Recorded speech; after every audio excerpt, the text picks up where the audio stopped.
What's up? This is Patrick at Radicards.com, and in this episode, we're going to be talking about the top 10 baseball card pickups of 2017.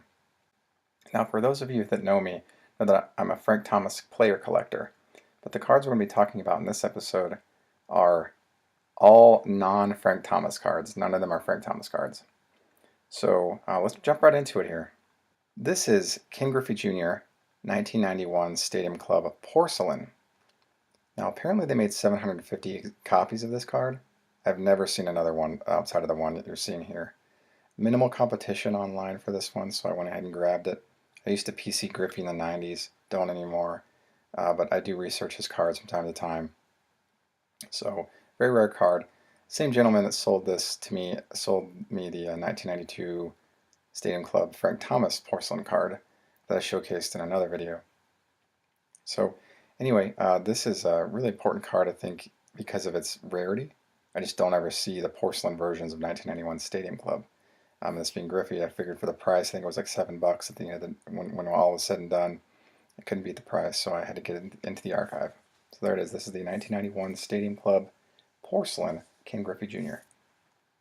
So this was found sort of serendipitously. Now I keep tabs on certain types of cards, rookie cards, over the last, I don't know, several years, just guys I like. And this came up in a search result, and I was like, wow, this is great. I had watched this card before, but it was at like something like a $4,000 bin. Of course, it's not going to sell for that. This came up auction style, and I mean, it sold for a fraction of that price. It was so cheap. So I think people overvalue the stuff they have, especially when it comes down to superfractors. They seem to almost always be overvalued. It's not until people list auction style and let the market ride where they can see actual market value. Anyway, I was glad to get this into the archive because I've wanted one really solid example of Aroldis Chapman's rookie card. I remember in 2010 his Bowman Chrome Prospects card was popular. It's still in somewhat high demand today, and I believe he still holds the record for the fastest pitch. Really incredible stuff. Aroldis Chapman is a very lethal, dominant pitcher, and I look forward to seeing him continue to grow as a professional. So this is the 2009 Bowman Chrome WBC Prospects Superfractor, number to 1. This is the official Superfractor. Beautiful card. The scan came out really well. The red pops out of this card. It's just a gorgeous card to have in him. So I'm set with Aroldis Chapman rookie cards. This is the one that made the cut. So there you have it. This is Will Myers, 2010 Bowman Chrome Prospects Red Refractor, number to 5. Now I came across this guy in 2010 opening some boxes of 2010 Bowman Chrome Jumbo packs. And this guy was, he somewhat popular at the time. His autographed examples of this card did pretty well back then. They continue to do pretty well today. He's proven to be a pretty good player, and this is a very young picture of him. But I found this card. I remember it was on one of those if you like this, you might also like advertisements online. And when I clicked on it, it had like 16 seconds left, and I just placed a bid and got it. So it was one of those serendipitous purchases. But I'd wanted one really good Will Myers rookie, and this one made the cut, being a red refractor, number to 5. And it would be a great addition to my archive. So this is the Will Myers 2010 Bowman Chrome Prospects Red Refractor, number to 5. This card, oh my gosh, this card is so gnarly. I can't even describe how gnarly this card is. Some of you might know I collect. I'm working on a signed set of 1981 Topps Baseball.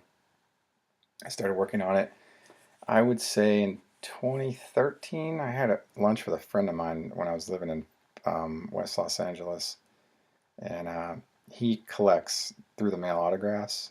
He does way more than I do, and he got me turned on to this. We were eating burritos at this Mexican place in Brea, California, which neighbors Fullerton, and we were talking about signed sets. He's working on a '76 set, and I got to thinking, I've always liked the '81 set. There's no Munson, there's no Ripken, there aren't any big huge stars. There aren't any facsimile signatures on the cards. I really like the little baseball cap in the corner.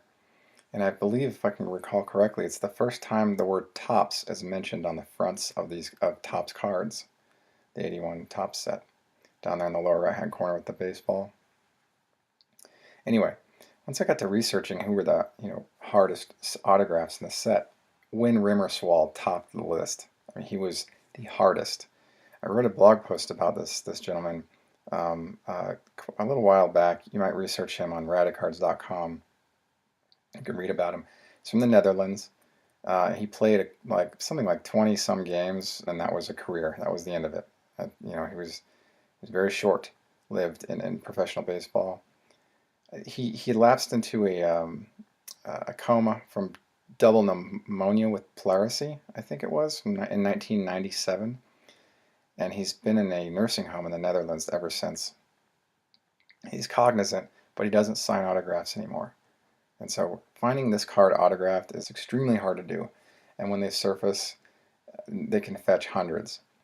I found this, it was a listing that didn't have the greatest search terms. And it was a bin OBO. I think I paid $25 for this guy. And I thought that was a bargain, but I needed it for my set. I'd been looking for Win Rimmerswald for a long, long time. I wasn't looking to flip it or turn a profit. I just wanted it to get an example into my archive. So this was the card to have, and I was glad to get it this year. I was so happy to get it in the archive finally. And still working on the 81 Topps set as I'm recording this. It's quite a feat to complete an entire early Topps set signed. Well, heck, any Topps set signed. I really like this set a lot, though. So this is Win Rimmerswald, a 1981 Topps. It's actually a rookie card, and it's signed. So really cool stuff. A monster, a unicorn, if you will. Very mysterious background for this guy. Good stuff. This is 1999 Fleer Brilliance 24 karat gold Pat Burrell rookie card. Serial number to 24. These are beautiful cards. They scan incredibly well. Gorgeous, gorgeous card. This is one of Pat Burrell's better rookie cards. He has a couple others that are lower serial numbered, but this one is certainly one of the top ones to have. And I follow the set a little bit loosely each year, and so when I see certain cards in the set pop, I depending on funds and availability of resources, if you will, I try to get them into the archive. But this was one of the ones that I got this year, and I was really proud to have it. This is just a beautiful set. I've always loved the 1999 Fleer Brilliance 24 karat golds. I think they're one of the prettiest sets ever made. You got the hollow foil finish with the gold foil overlay. Almost looks bronze, really, or copper, but it just works really, really well. So this is the 1999 Fleer Brilliance 24 karat gold Pat Burrell rookie card number to 24. Okay, this card is awesome. Now, it wasn't a week before I found this card online that I was thinking about, researching it and hopefully finding one and getting one in the archive. This is the Ripken family. It's autographed by all of the Ripkens. Billy Ripken, Cal Ripken Sr., and Cal Ripken Jr. I just think this is such a rad card to feature all the three guys on the same team from a classic set, 1988 Donruss Baseball. And so probably at some point down the line I have this authenticated just because I think it'd look great in a slab. PSA probably. But just a really cool card to have. I was glad to get in the archive. It's just one of those excellent pieces that fits really well in any collection. So this is the Ripken Baseball family. 1988 Donruss Baseball, card 625, and it's signed by all three Ripkens, Bill Ripken, Cal Ripken Sr., and Cal Ripken Jr. This card's interesting. This is the 1998 Flair Showcase Legacy Row 1, Roberto Alomar. But this isn't just the normal Legacy. This one is the It's like a combination of the Masterpiece 101 and a Legacy Parallel. You can tell the text color where Alamar's last name is printed in purple foil, as is Flair Showcase, but the words Legacy Collection is printed in blue, just as you would see on a normal Legacy card. Purple foil is only found on the Masterpieces. These are extremely rare. You just never see them. This is the only one I've ever seen at auction. I actually wrote about it on Radicards, so you're free to search this set on Radicards. You can see a few different images, comparisons, and a verbal breakdown of the set and why we have partial colors here from the red, blue, and the purple. Really cool stuff. Interesting thing about this card, it got lost in transit. It got stuck somewhere for a couple of weeks, and I went back and forth. The post office was like, hey, you know, I got a P.O. box. Why is it stuck in another city? What's the deal? Can you go and find it for me? So the head of my branch actually investigated it and was able to get it moving back into motion. So it showed up a couple days later. Glad to have this in the archive. It's one of those error pieces that I really dig, and just glad to have it in my errors catalog. So this is the Roberto Alomar 1998 Flair Showcase Legacy Row 1 combo error between Legacy Collection and Masterpiece. This is the Mike Witt 1990 Upper Deck card 702A. Okay, so this is a pretty ordinary looking card, but Mike Witt was actually supposed to be on 702, card 702, but in fact he was immediately replaced with the Rookie Threats card. Okay, so the Rookie Threats card has Delano DeShields, Marcus Grissom, and Larry Walker. It showcases them all in their Montreal Expos outfits, all standing next to each other with their bats by their shoulder. This card was originally supposed to be in its place. And the reason why it wasn't is because, you know, during a photo shoot there was a, this is what I read anyway. During a photo shoot for this card, there was a really attractive person behind the camera, and Mike Witt got a little excited. Anyway, the picture that on the back of the card depicts Mike Witt with his pants unbuttoned. Now, nothing's revealing to my knowledge, but as soon as they realized that and realized that this product's marketed to kids, they pulled that card and blacked out the back, and then replaced card 702 with the Rookie Threats card. Now, rewind here. 2008, I actually discovered the existence of this card. I do a little bit of research. I can't find anything online except for a blurry photo, and then I researched the availability of the card. Couldn't find the card. One surfaced and it sold for like $860. Another one surfaced auction style again. Another one, it closed at like $700 to $800, and this was over the course of like 7 years, 8 years.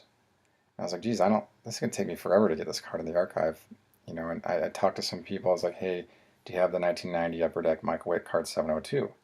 Like, no, never heard of it. Nobody had seen it. So I was like, well, geez, that's too bad. Fast forward to 2013, I'm able to get one example into the archive, raw example, and it was it closed at like, you know, quite a bit of money, but not $800, but still strong price. And I was like, well, geez, that's gnarly, but I'm glad I finally have it. There's a corresponding checklist card number 800 that features Mike Witt as card number 702. That too was pulled and black boxed as well, and replaced with checklist 800 depicting card number 702 as Rookie Threats. Now, I wrote about this on Radicards. Just research Mike Witt and Radicards.com. You can read all about this. Now, about a year, maybe 2 years ago, a brick of 800 copies of this card surfaced. So, economically speaking, as supply goes up, demand goes down, and price ultimately also deflates as well. So instead of $800, you can get copies between 30 and 70. So it's like the Mike Witt card is available. It's more available to us now, which is great. Does it make the card less interesting? No, not at all. I think it's still a very interesting card. Maybe even more interesting now that there's a brick of 800 of them found. Really cool stuff. So I got this year. It's my second copy. This one's BGS 95. I figured for the price, was so cheap in comparison to the first one I bought in 2013. It was like so cheap. And I was really glad to get into the archive. So this I'm really proud to have one of my favorite cards in my collection um, of a player that's not a superstar. Just a great card to have. This is Mike Witt, 1990 Upper Deck, card number 702A, the black box on back variation. In fact, I don't really need to say that it's a black box card because if it's Mike Witt and it's card number 702, it's implied that the black box exists on the back of the card. Because to my understanding, there's not an example of this card without the black box in the back. So there you have it. Good stuff. Like I said, if you want to research more about this card, go to Radicards.com, type in the search box, Mike Witt. You can read all about the back end of this card. Cool stuff. There's images and stuff too if you're interested. Okay, this card. This card is gnarly. I'd watched this card for at least 2 years online. It was a $100 bin. Actually, it's $99.99. That was the bin for it. And I was like, I got a plan to buy this at some point. I think $100 is a little high. They only printed 5 of this card. So this is the Travis Lee 1998 Top Stars Supernova Gold Rainbow numbered to 5. Very, very, almost nearly impossible to find these. I don't know if I'll ever see any of the other 4 examples of this card in my lifetime. They're just extremely rare. So if you're a player collector and you have a card in this set or a similar set from 1998 Top Stars, they have a Galaxy and Luminaries. Those are the other 2 sets. Supernovas are like the rookies, the guys, the up and coming guys. So if you player collect one of the guys that's in these sets, expect to be okay with the possibility you may never actually be able to add the gold rainbow version of these cards to your collection. And if you have, consider yourself extremely lucky. Anyway, going back to the Travis Lee, okay, I watched it online for like 2 years. And I went to the National 2017 and came back and I was like, okay, I think I'm ready to buy the Lee. And I go online and it had been sold. And I was like just kicking myself because I didn't pull the trigger early on, take advantage of that opportunity. And I was like really I was frustrated. So it was at that point that I changed the way I look at potential buys. And I look at them as, well, if you absolutely want this card and you know it's extremely rare, do what you can to try to get it into the archive as quickly as possible. Don't wait on it. Make it a priority. So this card changed my paradigm from how I buy rare cards. Now, that doesn't mean I buy anything I see. It just means when I see something that is incredibly selective in terms of rarity, and I feel like it needs to go into my collection, I'll do what I need to do to get into my archive. I'm just a little bit more aggressive in that capacity now because of this card. So you're probably thinking, well, hey, Patrick, you have the card, so how did you get it? So here's what happened. So in October, I think it was, I was doing a random search on Lee stuff and I organized this search by, mind you, I was really upset for a while that this card, it got away from me. I'd be like out and about and I'd think about it and it would always just bother me. So in October, I organized a search by highest first, and I scrolled down, and this card was the 3rd card down, and I actually ended up in Germany. So I was like, well, great. It was a 150 bin OBO, and I offered the guy actually 1 penny more than it was originally listed, and that offer took. And so I was like, well, great. This is great. I'm able to get this into the archive for pretty much the same price that was offered previously. And at the time, I had a couple extra bucks left over from various different things I've been working on.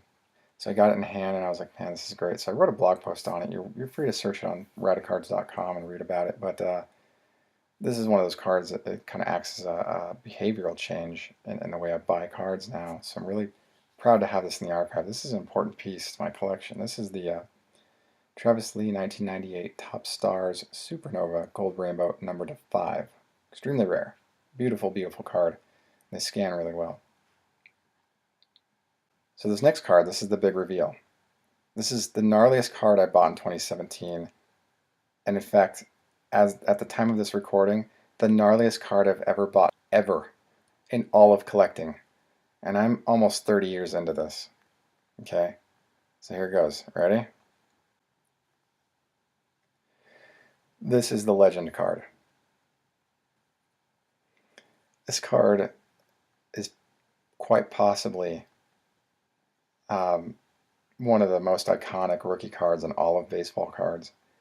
This is Stephen Strasburg's 2010 Bowman Chrome Prospects Superfractor. Now, this card has a significant rich hobby history, and it was pulled a month before Stephen Strasburg made his Major League debut in June of 2010, and it made tons of headlines. It sold originally for $16,000, and then it was sold again for $21,000, and it changed hands a bunch of different times. And then I kept running into it at various places in the country when I'd go to shows, and then it surfaced online in August, and I was like, at 7 years in, I've seen this card a few times in person. Actually, I've only seen it one time in person before it got to me, but I had read about it, and a friend of mine saw it at a show that I was in attendance as well. So I was like, this card sort of like followed me, or I've followed it. I was like, this is the one chance I'm going to have to make a calculated purchase that involves some sort of debt. It's not huge debt, but it is debt, and I think this was worth it. It stands as I think a milestone. It's of paramount significance in my collection. It's one of my favorite cards as well, because of its history in the hobby, because of its background, because of its iconic status in the hobby. He was such a huge prospect back in 09 and 10, and he came onto the scene and just dominated. He struck out 14 guys on his debut. That's just like unheard of, just incredible. He's my favorite active pitcher. I think he's lethal, just an incredibly dominant and effective pitcher, and I hope that he's able to remain successful in his career and continue to grow and to come into his own. An amazing card to have. And I encourage you to go on to Radicards.com and search Stephen Strasburg. I wrote an extensive history on this card. All the times it's changed hands, how much money it's sold for over the years, the different ways it's passed along from owner to owner to owner, where it's been seen, images, stories. It's all there. It's a big, long, really excellent blog post. I encourage you to go read it. This is the iconic Stephen Strasburg 2010 Bowman Chrome Prospects Superfractor. As you might know, Superfractors are a print run of exactly one copy. That was my top 10 baseball card, non-Frank Thomas baseball card acquisitions of 2017. I hope that you enjoyed this video, found it to be somewhat educational and entertaining. Thank you for tuning in to Radicards.com, and until next time, enjoy collecting. If you like this content, please subscribe. Thank you. Enjoy collecting.